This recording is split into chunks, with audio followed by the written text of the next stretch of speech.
Mama, možeš li mi pročitati priču ponovo? Naravno, dušo, ali još samo ovaj put. Sva djeca osim jednog djeteta rastu. Djeci vrlo brzo postaje jasno da će porasti. A Vendi je do tog saznanja došla ovako. Jednom kada je imala 2 godine, igrajući se u bašti, ubrala je 2-3 cvjetića i otrčala majci.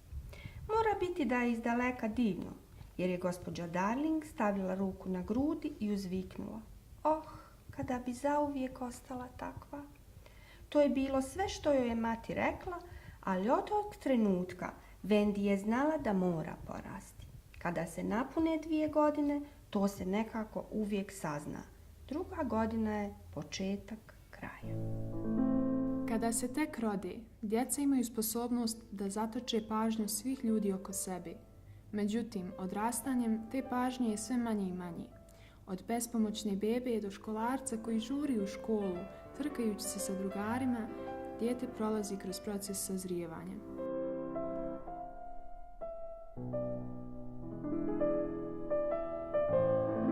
Pri tome dijete stječe obaveze i uživa u svojim pravima. Dječji život biva ispunjen radosnim trenucima otkrivanja i divljenja, na izgled sitnim pojavama. Hobi kojim se dijete bavi spaja ga, ali i razlikuje od njegovih vršnjaka. Dijete uživa otkrivajući ne samo o svijetu oko sebe, već i o samome sebi. Usavršava svoje vještine i uživa radeći ono što voli. Tako dođe vrijeme kada školarac treba napraviti analizu svoje ličnosti i interesa i izabrati ono u čemu se pronalazi. Srednja škola je pokazatelj ispravnosti te analize. Međutim, proces odrastanja nije lagan za svu djecu. Dječje bezbrižnosti i igre je sve manje. Zato neka djeca, baš kao i Petar Pan, ne želi odrasti. Utočište dječjih duša u sad već odraslim tijelima jeste baš u kreativnosti. Muzika, slikanje, film, ples, širok je spektar mogućnosti. Ima ponešto za svako dijete, bilo ono spremno ili ne za odrastanje. Ali obaveze nam nekada ne dopuste da uživamo u trenutku.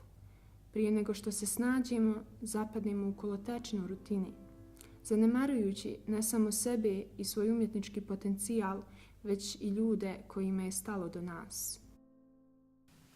Joj, mama! Novi korak je pred nama. Fakultet koji će upotpuniti naše formalno obrazovanje. Ako ne zastanemo i ne razmislimo o prioritetima, postoji velika šansa da ćemo se izgubiti u tom začaranom krugu.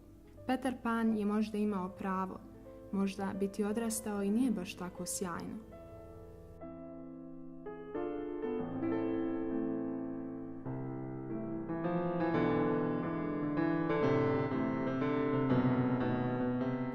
Ako biti odrastao znači zaboraviti na svoju kreativnost, maštu i ono što nas ispunjava, onda je biti odrastao velika zamka. Ali ono što Petar Pan nije znao jeste da kao odrasli možemo zadržati dječju neiskvarenost duše, posvećenost prema umjetnosti koja nas uzdiže i ono što je najvažnije, ljubav prema dragim ljudima.